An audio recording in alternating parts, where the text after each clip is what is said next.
Ya algunos ya estuvieron en la sesión, en el curso. Les doy la bienvenida.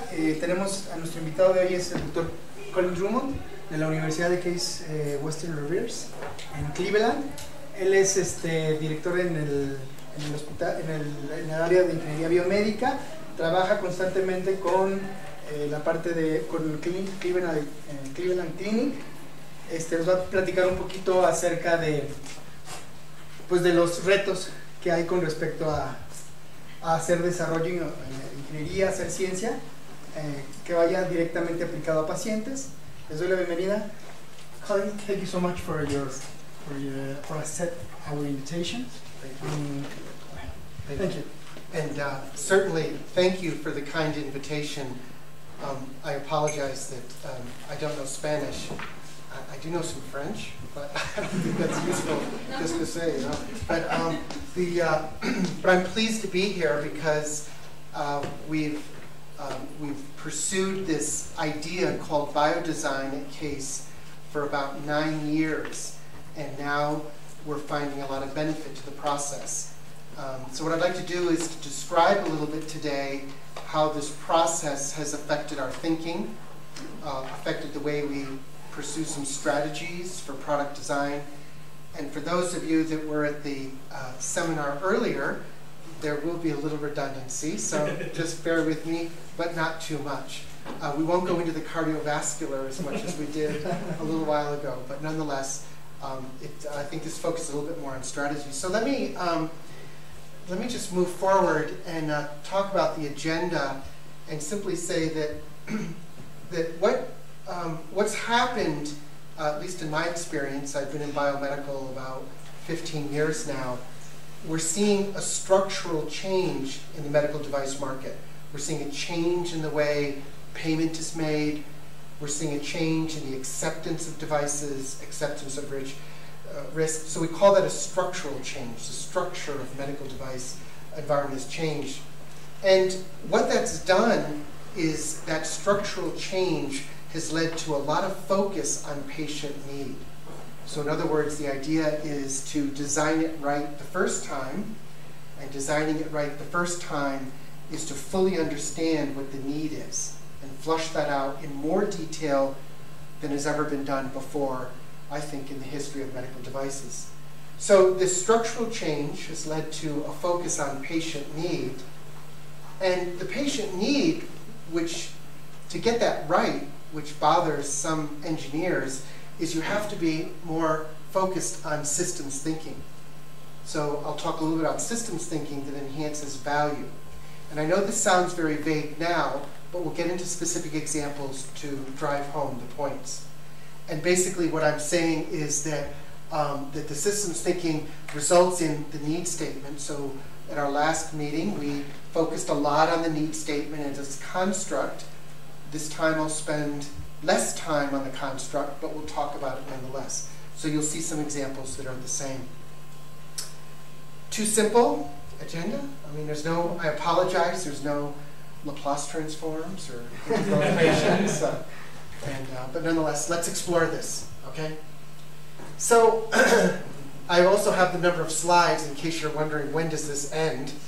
So each one, this is what I'm going to do. I'm going to talk about the device market. Then I'm going to talk about patient need. Then we'll talk about what we call the paradigm shift. And so I don't know if you're familiar with the movie Star Wars, but in a long time in a galaxy far, far away, the process of medical device was very simple.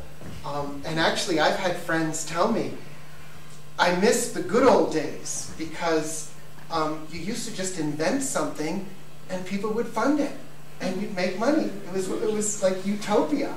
It was capitalism at its finest. But what happened? So you had a clever idea, you patent it, build it, and collect revenue. Very straightforward.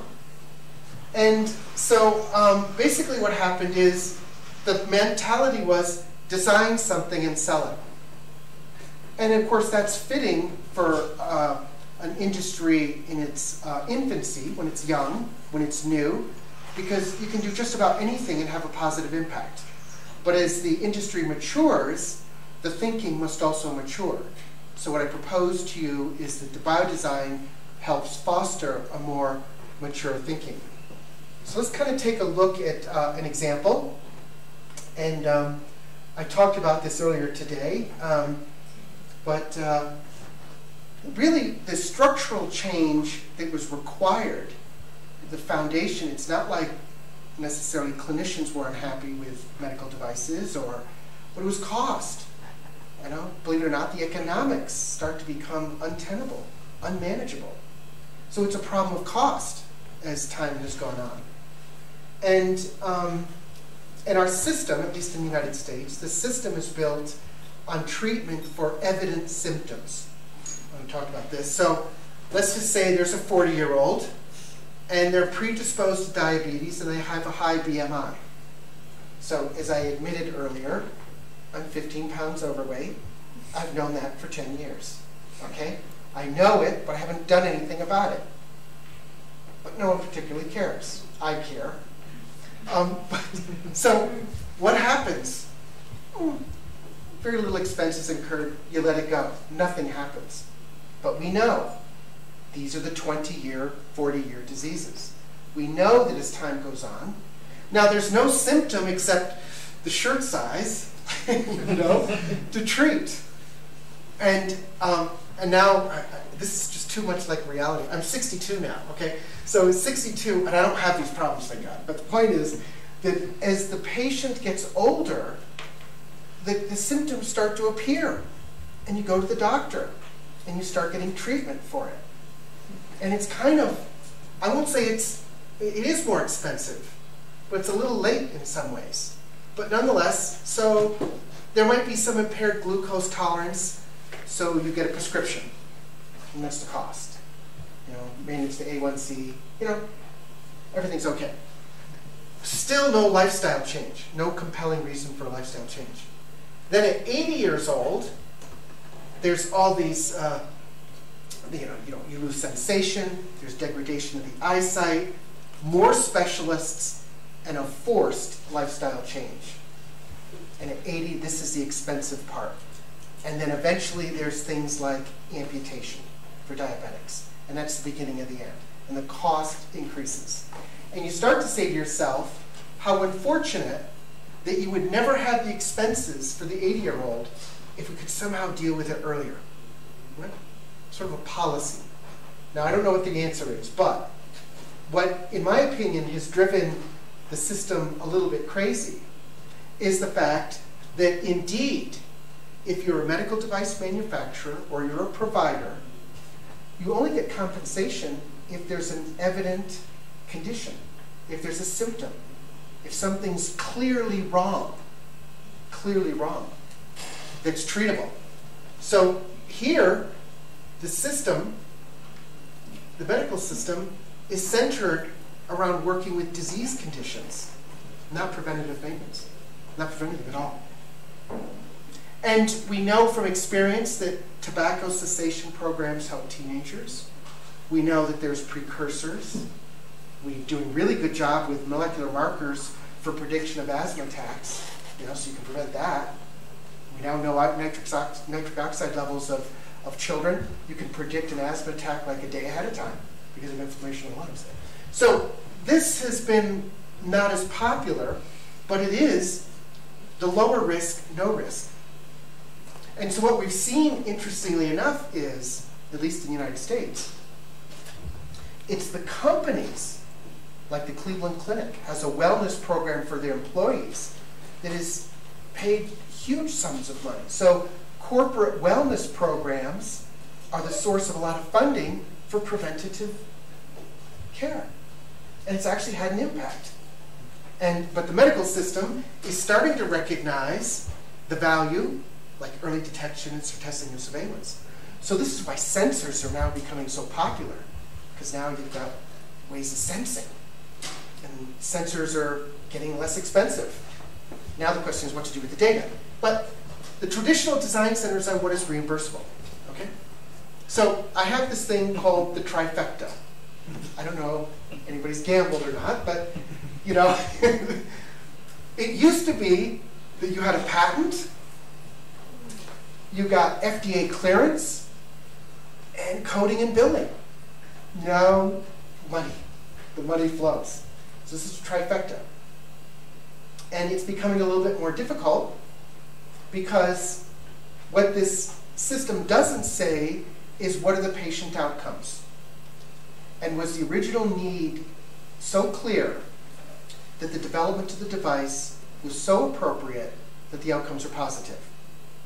So if we look at diabetic ulcers, while we wait for symptoms, we wait for symptoms to occur, and the treatment, once symptoms occur, is expensive, more complicated, and not serving the patient. So there's money after the fact, but not before. And so as a sign that this system is changing in the United States, if you have a patient that is in the hospital and they develop pressure ulcers as a result of the stay in the hospital, the government says, well, that was avoidable. We're not going to pay. 8 years ago, they would have. Miraculously, in a lot of hospitals, diabetic ulcers, due to the patient's stay, have decreased quite a bit. So this goes to show that the economics matter quite a bit, and it changes the way we look at patient care. So let's move on more to devices. So I'm going to stop right now, 6 out of 6 devices. Observation number 1. From my perspective, there is a structural change in the medical device design. It's driven by cost of care and quality of outcome. Okay? And the existing outcomes are not satisfactory because of the device design process. We've not faulted the process. We've trained people for years. So there's this thing called BIODESIGN that was launched by Stanford. They coined the term BIODESIGN about 15 years ago. And they are a strong, I've had the very good fortune, the privilege of working with several people from Stanford, Paul Yock, Tom Britton, Josh Muckauer. Privileged to be able to get to know them. But they've said, we think the design process needs to be rethought. And it needs to be rethought by changing the way we design up front, at the very end. So the mantra, the paradigm, so BIODESIGN helps through structured innovation, not just any innovation, structured innovation. An innovation that occurs in a certain sequence. Identify, invent, implement. And again, as I've said before, if you don't remember anything else this hour, just remember identify, invent, implement. And it's the identify that is tending to be the weak link, but it's being corrected. So, identify, needs finding, needs screening, selection, and specification development. Spending more time up front figuring out what the true issues are. And then you invent and implement. Now what this also says, if you look at this, implement and concept development and going to market, it means that your team of designers should no longer be just engineers. So when you adopt the BIODESIGN process, when you embrace this process, when you start to use this process, you realize you need true interdisciplinary teams.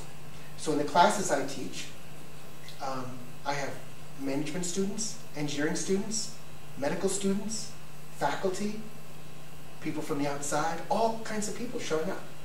And then we put them in teams. And the engineers will say, I don't know medical terminology, and the medical students will, the engineers will say they don't know medical terminology, and the medical students will comply. Medical students say, I don't understand engineering, and there's a lot of peer learning. So the way you teach the class has to change too. It's not the sage on the stage, the wisdom, it's the students learning from each other. So when we adapted this to CASE, we actually hired a consultant and said after our first year, we were successful, but not as much as we thought. And so the consultant said, actually, Colin, the problem is you. So we changed that up a little bit, and we have a different structure. So now I have co-instructors that are surgeons. It's very diverse, very diverse. Actually, last year we picked up a nurse who's actually a co-instructor with me, and they all add to the richness of the experience. So identify, invent, implement, that's the mantra. That's what we're going to focus on in the next couple of minutes. So, you know, we always say, let's be more innovative. More innovation, more entrepreneurial, blah, blah, blah. And I think when we look at the, you know, these so-called blockbuster innovations, there's very few of them, like patents. I used to work for NASA, and for us, at that time, it was 1 out of 1,200 patents were actually useful, you know? And that's about right. I mean, not all patents are useful. People get hung up. I got a patent, I got a patent, I got a patent. When that's just really a small part of the process. It's know-how. Know-how is increasingly becoming more important than a patent. And that's a separate discussion. There's actually a presentation that is part of the curriculum that was sent that would have that in there. But what we have to realize is that innovation is more than just inventing. It's more than coming up with good ideas. And it's more than just advanced technology. Maybe we need to rethink design. So one way to sort of look at this is to say that the adoption of the technology is your real scorecard. Not did you launch it, but was it adopted? So who's the user? That asks a whole other set of questions. Just because you got a venture capitalist to fund it and you launched and you sold, doesn't mean it was adopted. That's the life cycle. That's why it takes so long sometimes to understand. So basically what we say is that if we view the innovation as an outcome in this process, what you do here during discovery determines adoption during commercialization. And it leads us back, I know you're going to get tired of hearing this, it leads us back to what is the true patient need? What is the real need specification? Okay? So, the broader view says begin with the end in mind. And so it starts with problem identification, problem definition, and the solution process ensues. It follows thereafter. But the solution is only as good as the problem defined. And we'll dig into this a little bit more to make it clearer. So let me start with maybe a slight change in perspective. What do you see? You see a laptop. Okay? And you say, I want to improve the laptop. Okay? Mine's plugged in because I think this is 2 years old. I bought it somewhere in Palo Alto. And battery's starting to die.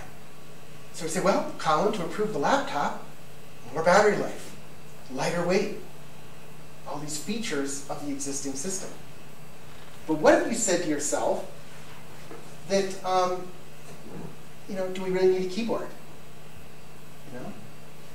Is there a way of not having any moving parts? Envisioning, but you're like, and of course I think we know what this is, right? But there's the need is different. And so the laptop is wonderful for content creation. And the iPad is good for content consumption. They serve two different needs. Most people I know that are getting better at typing on the iPad or their phone, but when it really comes to creating a document, you go back to your laptop.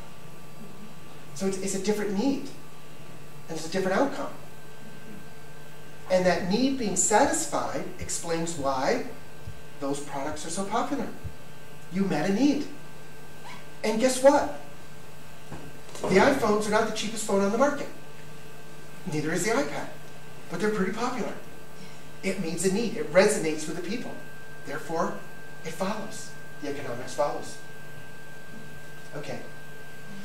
What do you see here? Okay, a little biomedical, sorry. Plaque.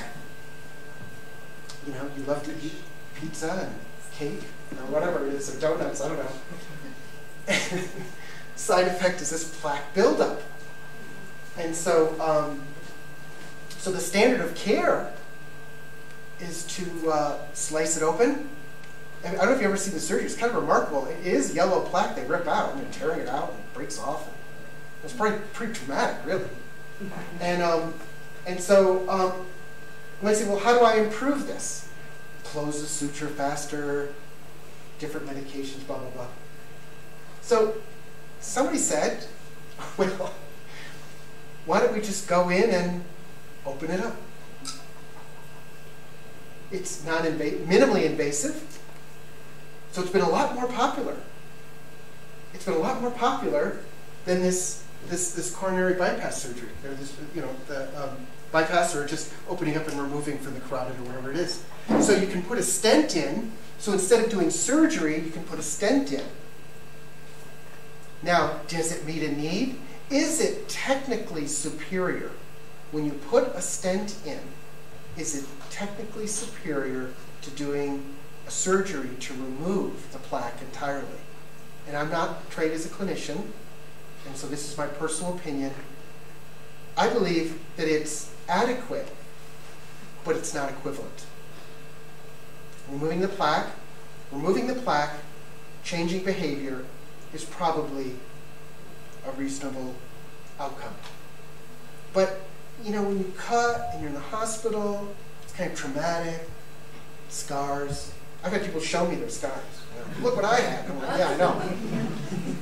But, the stent, just go up the femoral artery, drift up there, open it up. 48 hours, you're out of the hospital. You're back eating pizza. And you're like, this is great. If this happens again, it's cheaper, less invasive, I'll get another one. Right? So there's no behavior change. So you have to ask yourself, and I'm not saying it's right or wrong, I'm not making a value judgment, what is the outcome? The narrow outcome says, correct the vasculature defect. Correct that. Open it up. Let the blood flow. A broader outcome says, I want to see behavior change. I want to see this. I want to see that. What's the need? It's a little different.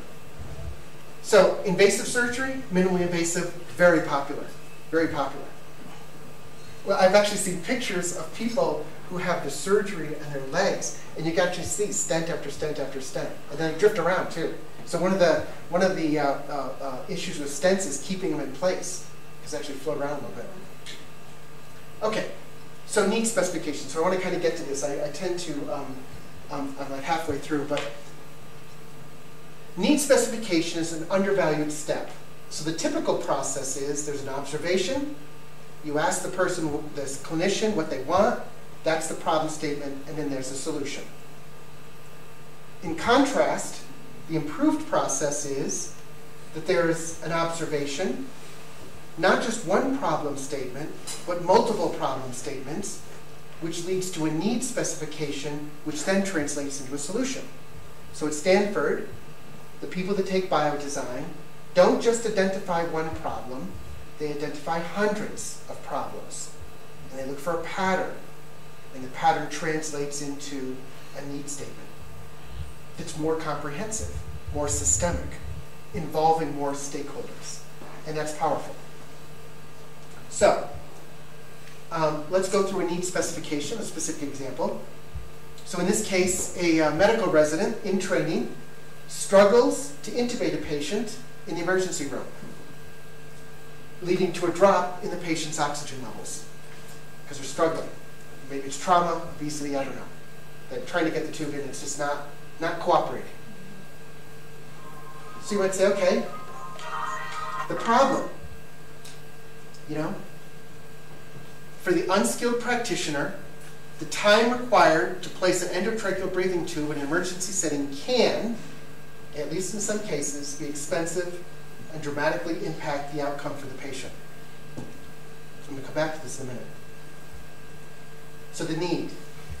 The need becomes a way to reduce the time required for unskilled medical practitioners to place an endotracheal tube in an emergency setting. That problem, this need does not include a statement of the problem. Or it does include a statement of the problem. It doesn't include a solution to the problem. This doesn't include a solution. Because if you just started up here, you might say, oh, the tube's not stiff enough. Let's make a thicker tube wall. Or it's not going in easy enough. We have to, lubricate. We have to do this, we have to do that. The classic would be to focus on the endotracheal tube itself, and maybe that is the solution. But the broader you think about this, is what we call the more admissible solutions occur. This doesn't say anything about the endotracheal tube except you need to place it. It confines it to the emergency setting. So it says there's some urgency. It's constrained, but not overly constrained. So it's a nice statement. You can work with that. And as a result of this process, we were able to come up with different ideas. And a company was started, and Myac Medical, and actually has a product on the market that's successful. Very simple solution, by the way. Didn't involve strengthening the tube or changing injection molding or anything like that. Okay, so the need specification,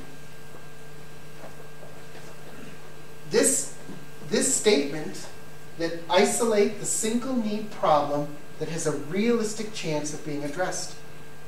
So this says that all of the problems you incur may not have a solution. And you might say, well, isn't the purpose of the design process to find solutions? Well, if we find the wrong solution, we could be led down the wrong path and spending a lot of money unnecessarily and not truly curing the root cause. Maybe it needs more research. Maybe it needs more development. So the biodesign is about this catalyst for finding those technologies and situations that have a reasonable chance of making it to the market and creating value by increasing patient outcomes. It takes more of a systems view, as we'll see. It has to be done within a practical time frame. You want to use existing or maybe cutting-edge technology, but that's actually believable. You know, I recited earlier an example where for that endotracheal tube, we wanted to measure pressure, so we know if the pressure had been relaxed, the edema had been relaxed, and somebody was proposing nanotechnology. And it worked a little bit once on something. But it wouldn't make it through the IRB, wouldn't make it through safety. You know, the ISO 10993 wasn't compliant, all these things. And it turns out that an off-the-shelf sensor was good enough. And it was cheap too, and it was developed. It's not endearing from an engineering perspective, right? As engineers, the most sophisticated, complicated, it's just lovely. It just warms your heart, you know? But and it hurts to say you overthought the problem. It hurts. So look at this, has a reasonable market opportunity. I ask my students, I say, when you woke up this morning, how many of you decided you wanted to go into marketing? And like, nobody raises their hand. And that's a misconception. Marketing is no more, in my opinion, than understanding the competencies you have and matching a need. That's what marketing is. Do my competencies fulfill a need in the market? So everybody who does device design should want to be involved in marketing. They confuse it with sales. It's not the same. Marketing is matching, alignment of competencies. And part of the competency is a reasonable business model for this going to the market. Some things are intrinsically not venture capital investable. And my information might be dated, but historically, things like pediatric. It's been really tough to get investments in pediatric. There's sort of orphan diseases. It's tough to get venture capital because it's not a big market. And that's not wrong. It just says the funding has to be a different source. Funding has to be a different source. Because many times people say, oh, I've got a great idea. We're going to start a company and get venture capital. The studies show in the US, you are more likely to get hurt lifting up your lawnmower and using it as a hedge trimmer than getting venture capital. 1 in 4,500. Okay? So it's remote. Sorry about that. Okay, so focus on a goal, not a problem. What's the outcome you want? Focus on a goal, avoid solutions, and get specific. So the need specification has to reflect these 3 golden rules. And that's what you test for. So these are some examples.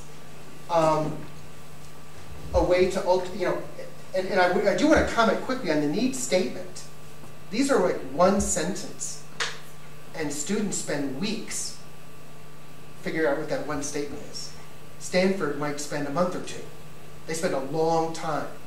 Because the belief is, if you get the need statement right, it launches the correct design process.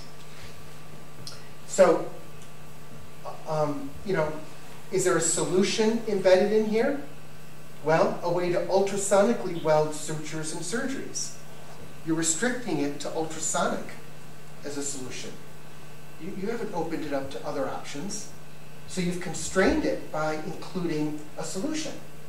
Is there an outcome? Well, you're closing a suture, and the context is surgeries. So it's a little definitive. But the ultrasonic completely limits this to one approach. So this next one, a way to secure aortic valve prosthesis with minimal or no on-pump time, heart-lung machine.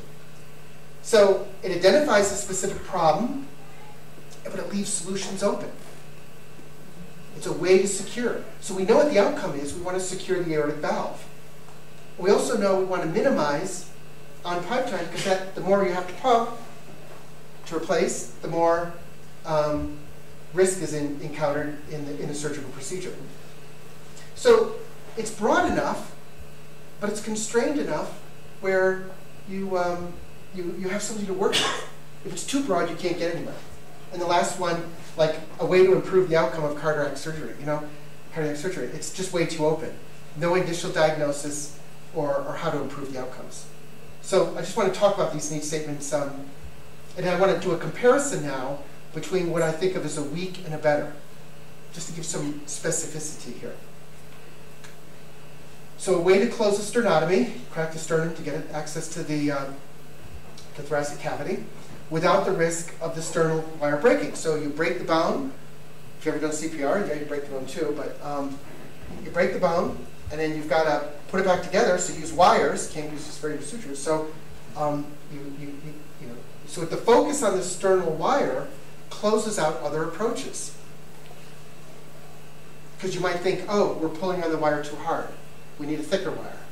Everything will gravitate around the wire. So you've constrained it unnecessarily and precluded, you've prevented other ways of thinking about the problem from being entertained. So a better way is to say, to close the sternotomy quickly and securely. Presumably, wires are more secure, but open it up a little bit. So there's no reference to the current solution, and it targets the procedure as the goal. So the book, I know you can't read this, but outcomes, if you say, well, what outcomes are you talking about? Improved clinical efficacies, patient safety, reduced cost. There's a list, and it's measured by. So you want to include things that reflect a change and are measurable at the same time. So basically, this is to say that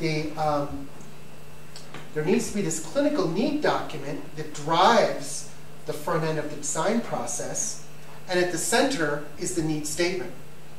So the document has the need statement plus disease state fundamentals, existing treatments, stakeholder evaluation, and market analysis. This should tell you one person does not write this clinical need document. It's a team effort. So it's truly interdisciplinary, truly multidisciplinary in the way they're integrated. So let's look at something. I find this interesting because I used to work in respiratory therapy. When might a new technology fail?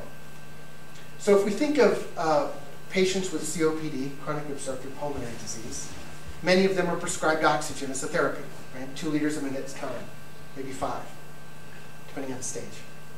So what happens is today is, or historically, patient needs oxygen, they go home, and a truck shows up once a week or every 2 weeks and delivers oxygen bottles. Now, there's the truck, the driver, the bottles. What if you were to fill your own bottles at home? That's kind of neat, isn't it? No truck, no delivery, nothing. Which is better? Doesn't this technology represent a solution? It does, doesn't it? Except we forgot one thing. Right? Where's the patient? Many of these folks are lonely. They're at home. There's no socialization. They love it when the truck shows up. You know, this is going to be, it's like delivering the mail. You just want to get in and get out, and you got to talk. Right? So this is where the marketing comes into play. You know, how do you market this so that the patients don't feel isolated? And some people have found, believe it or not, that a substitute for the visit is increasingly people are getting accepted to, Skyping and things like that. So that's where technology can help too. But you have to consider, so there's a lot of people that would complain that the machine, I used to work for Invacare, a lot of people would complain that the machines don't work. Yeah, they work really well, but people are lonely, right? And so that's a real issue because compliance, it's like medication management. Compliance is everything. If you can't get them to comply, it didn't meet the need. Somehow the need wasn't met. Okay? So observation number 2, moving right along. The patient need analysis is critical and requires a refined series of observations, not just one, a methodical and deliberate development of the statement. The students are very frustrated with me. They're like, look, I've written this sentence 3 times and you keep having suggestions. I'm tired. I want the assignment over and I want to move on to the design because the design's the fun part, right? The neat thing. I'll work on it. And these are skills the typical designer may not have been taught. So part of the curriculum issue is how do you introduce some of these other topics without derailing the focus on science? That's an educational challenge. It's a pedagogy issue.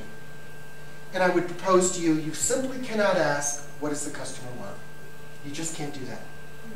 And if I look at any number of design books, it says, ask what they want. I mean, the need analysis is like 2 pages. And so it's ingrained in the books that don't bother with the need. Don't bother with the social determinants of health. Don't bother with the trauma the patient might have. Just get the device out and sell it. Okay. So I want to start wrapping up. There's 10 slides left, and I'm a little slow, so I'll be done. I'll move this along pretty quickly. The paradigm shift is technology takes time to diffuse into the market. So when I say not no, but not now, you know, the radio doctor was conceived in 1924 in radio news. The 100% Radio magazine, one of the others. A lot of controversy, never ends. That was 1924. It didn't go live till 2014.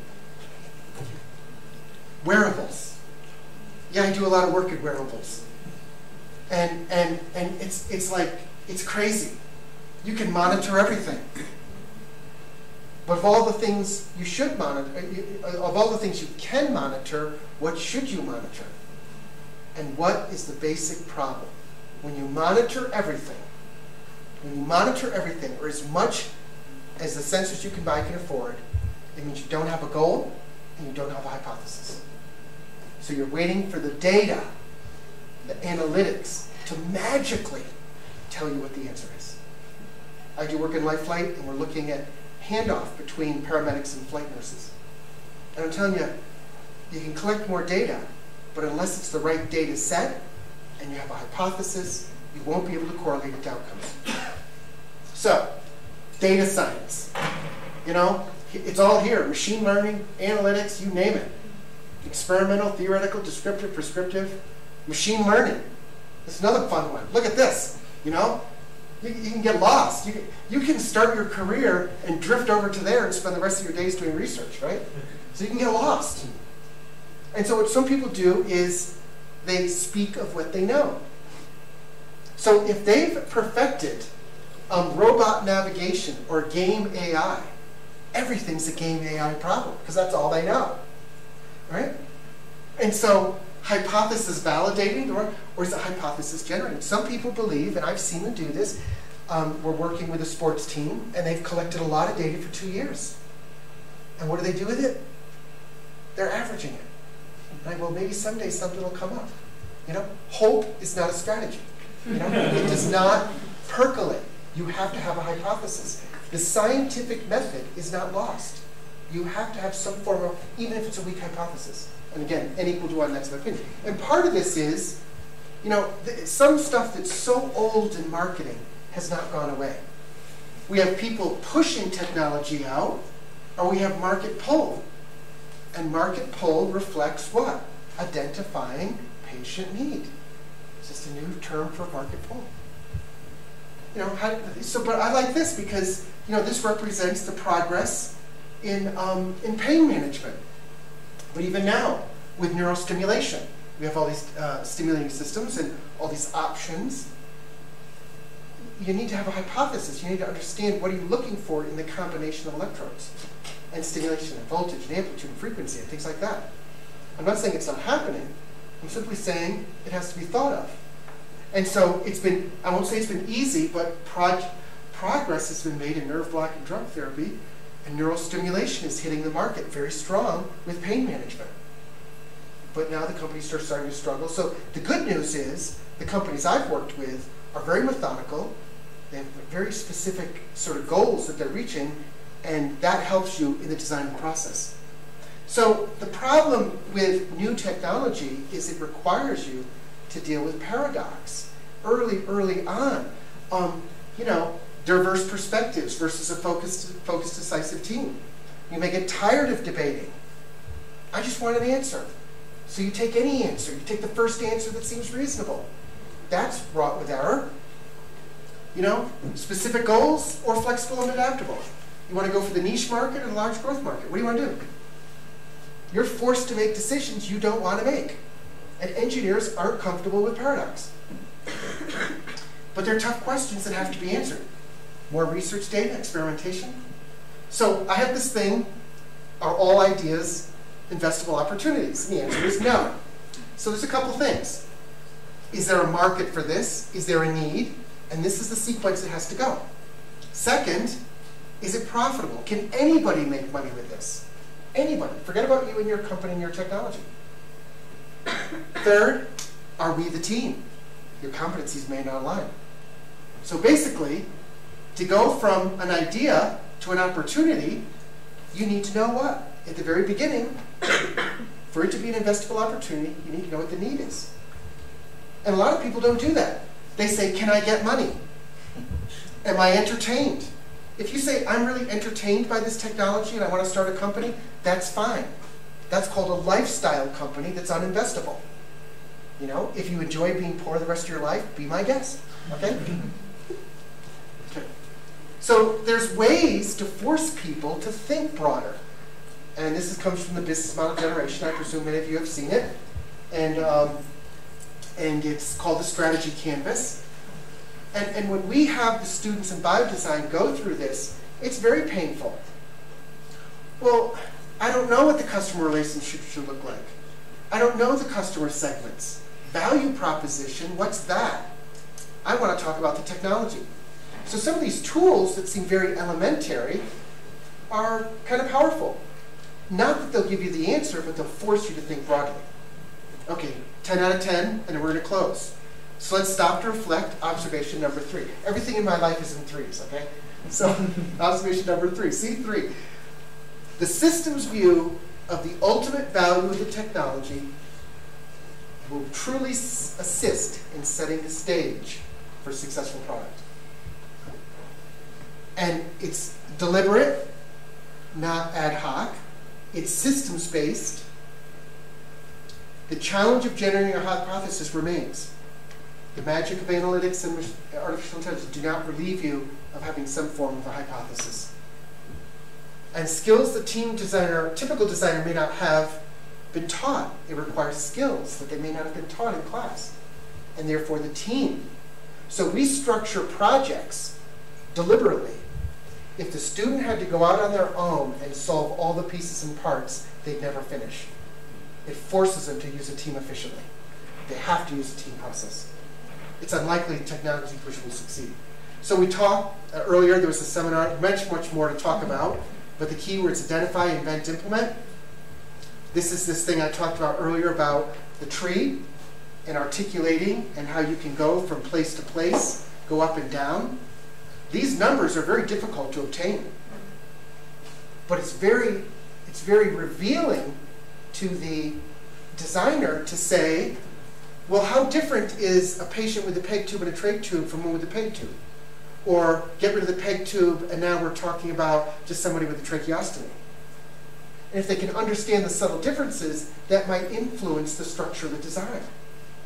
So even though you're solving this problem, if in the back of your mind, only having a trach tube is the ultimate solution, you've got a better product. So the trees are more than just for marketing, it's about visualizing. Where can the devices go in this train of things? So these are key things to remember. 3, structural shift in the medical device market simply calls for a new perspective. It's not that what was done in the past is necessarily wrong. There's just the alignment isn't as good as it could be to improve patient outcomes. As much as people fuss about the time required, the patient needs statement is truly an upfront investment. Basically, it's a risk reduction strategy in time. It's an investment in time and strategy that demands new designer skills. So we're asking ourselves at my university, are we training designers the right way? I teach a course in financial decision making for engineers. It turns out a lot really want to do that. And they actually take it as an elective, so it's not even required. So last, the systems view is the ultimate value of the technology. A systems view of the ultimate value of the technology will assist in setting the stage for a successful project.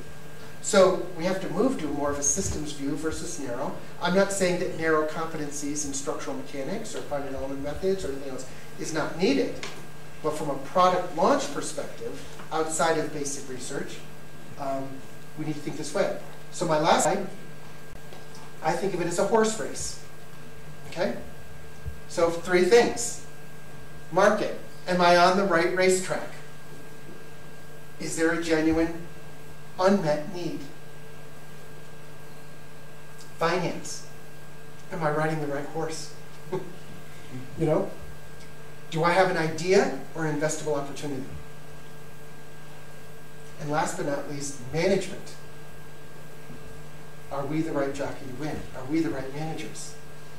Can we manage paradox and complexity on the way to going to market? I am out of time. Thank you for your attention. Thank you.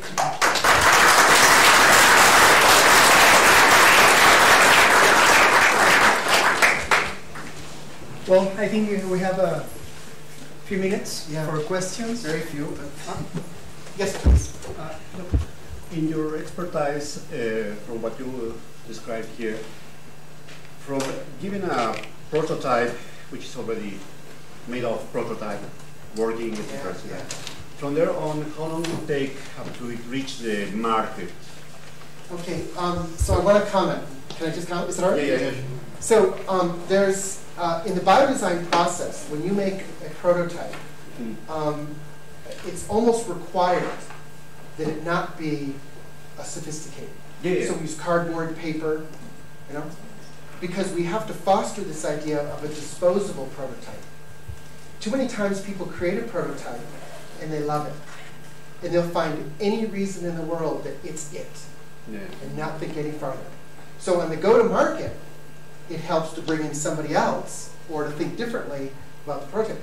The prototype could be working, but the question is this the first of many possible technical solutions? And it's not that you couldn't, many times, many devices are taken to market with something that works, but has limited success. Because it may not resonate with what the need is, because there's a root cause. So disposable prototypes are very valuable. In fact, they've learned that in software. You know, so I used to work for NASA, and we would develop prototypes, I mean, millions of dollars in software, simply for the purpose of learning, just to learn. For instance, we had a competition. Believe it or not, at one time, the question was, is object-oriented programming, C++, better than Fortran? Get a load of this. No, really?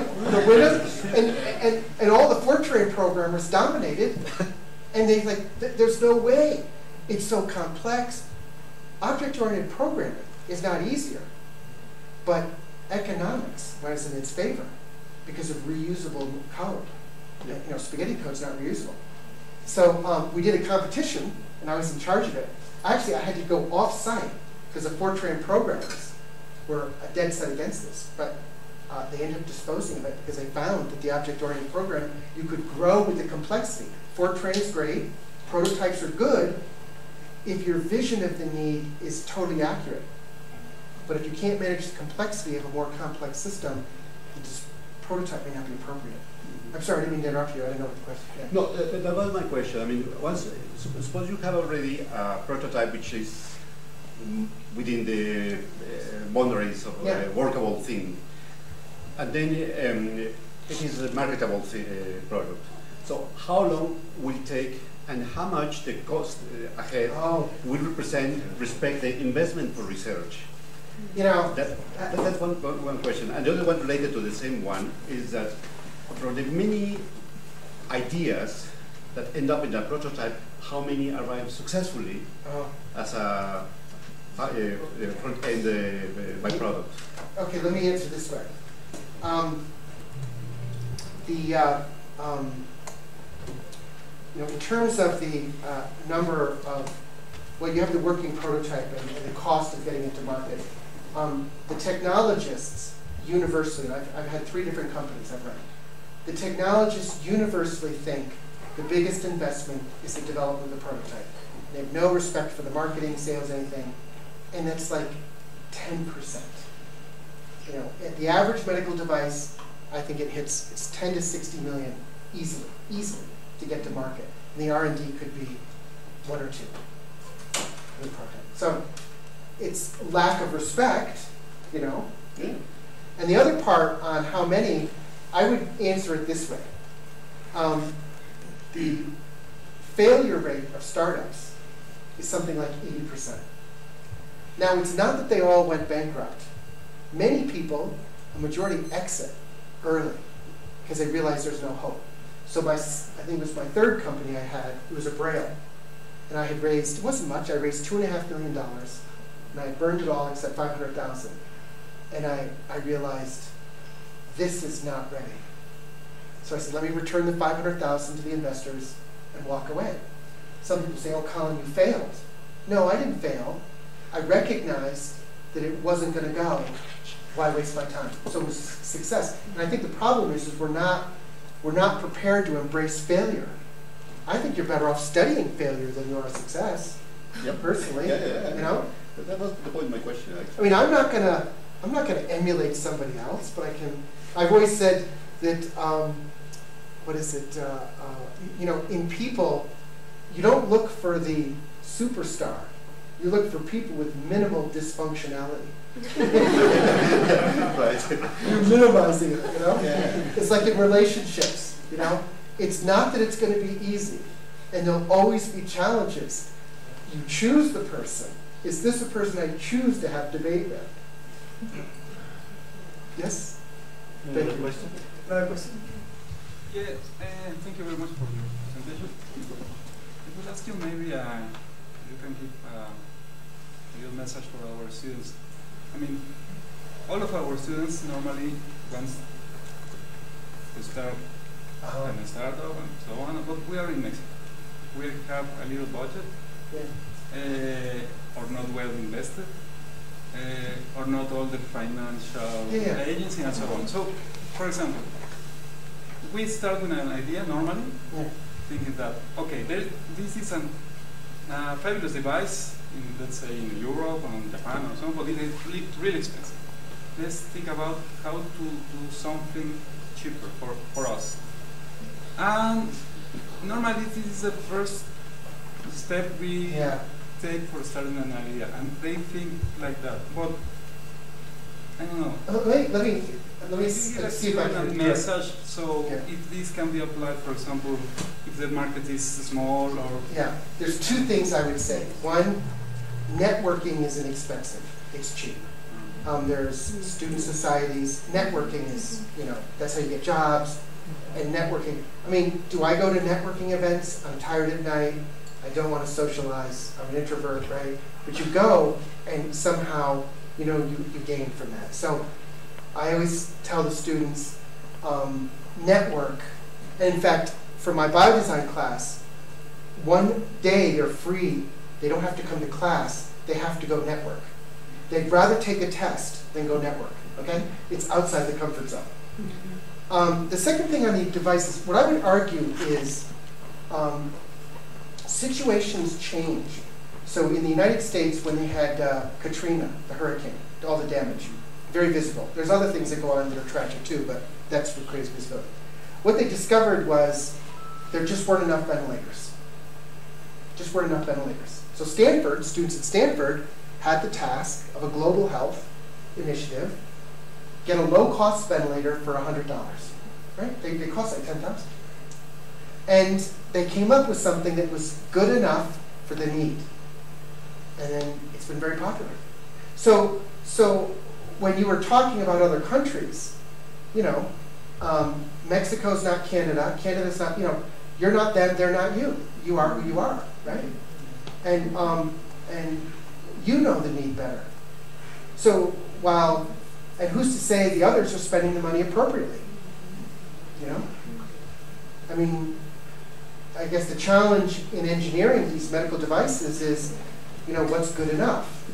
You don't want to say that you didn't try hard enough, or you didn't search enough, or you didn't do good enough research, but that's a judgment, it's a compromise. You know, like I said, with a paradox, you know? You have to just say, okay, this is good enough.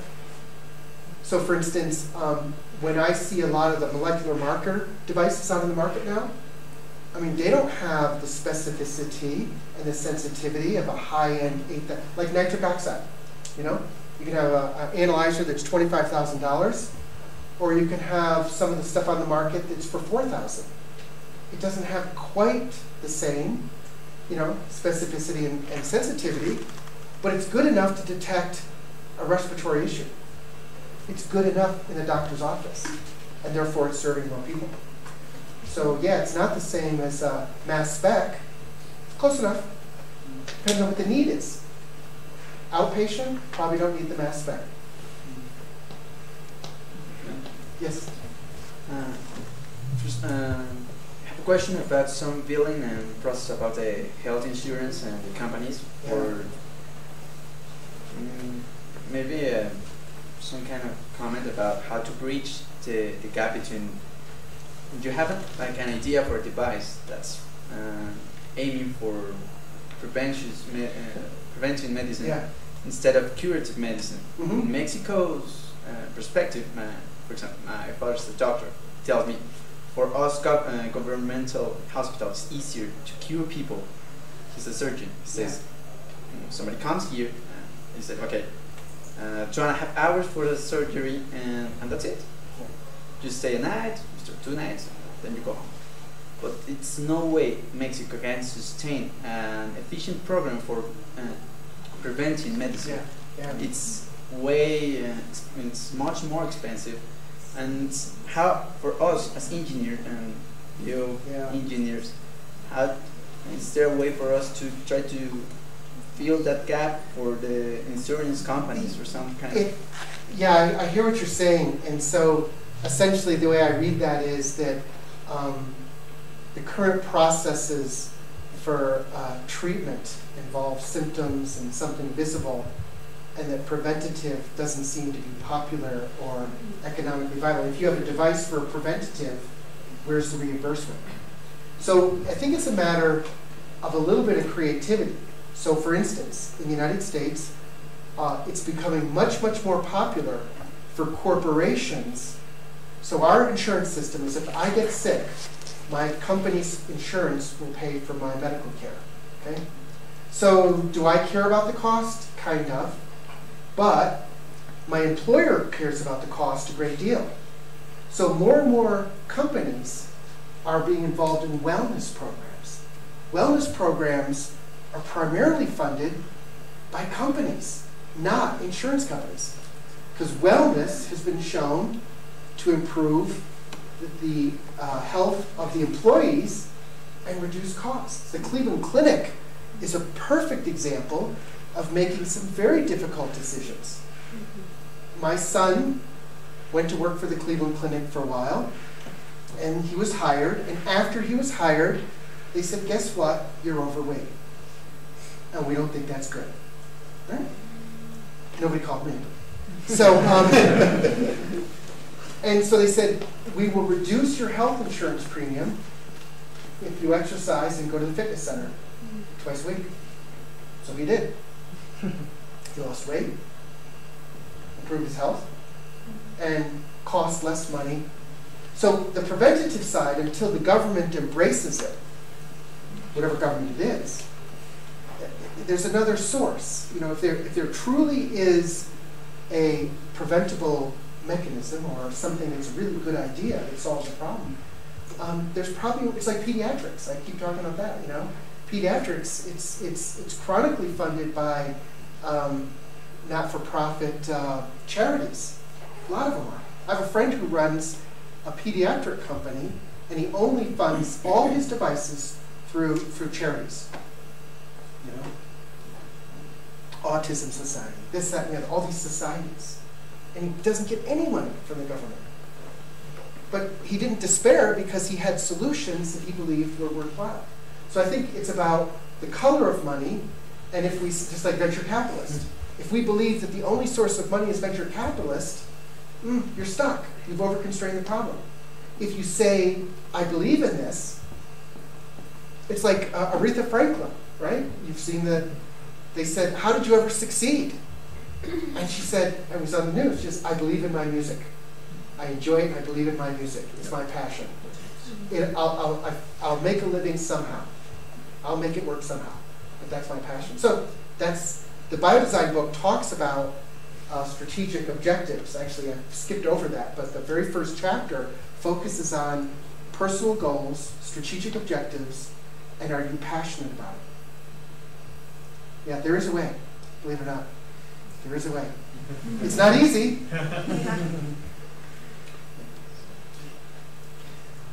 King, we want to thank you to the Professor Colin. Yeah. Thank you for and thank you for listening to the English side. Thank you.